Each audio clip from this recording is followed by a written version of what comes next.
अरे गीतवा ये बबीतो ये झिझिए गावे चले के चलो सर जल्दी चलो सर ये।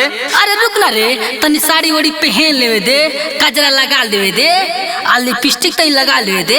बाक छोड़ी तू तो खाली लिपस्टिक में रहबे हो, बड़का टोला के छोटका टोला के चमट टोली के ओही टोली के तेलिया टोली के सब छोड़ी से चल गेल तो नहीं कब चलबो सर। चलो सर चलो सर चलो सर चलो सर।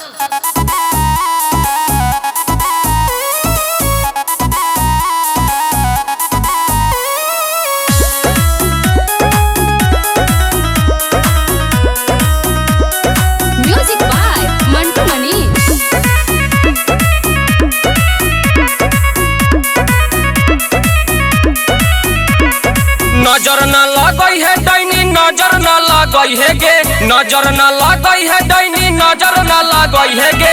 सुन न के डैनी अपन भतरे के खई है गे, सुन न के डैनी अपन बेटवे के खई है गे। लगे नहीं आई है डैनी दूराही से जई है गे, लगे नहीं आई है डैनी दूराही से जई है गे। सुन न के डैनी अपन दम दे के खई है गे, सुन न के डैनी अपन नदी के खई है गे।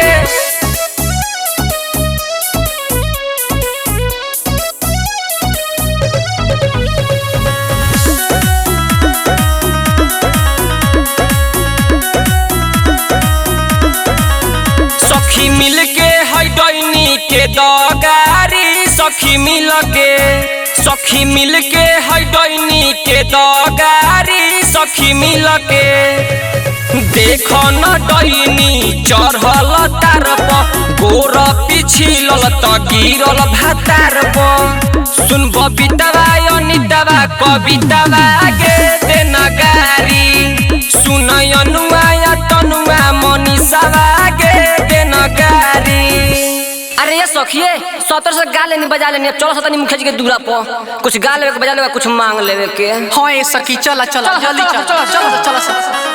नचाव सखी झिझिया धीरे धीरे, नचाव सखी झिझिया धीरे धीरे। जोर से नचैबू त डिबिया लगी गिरे, जोर से नचैबू त डिबिया लगी गिरे।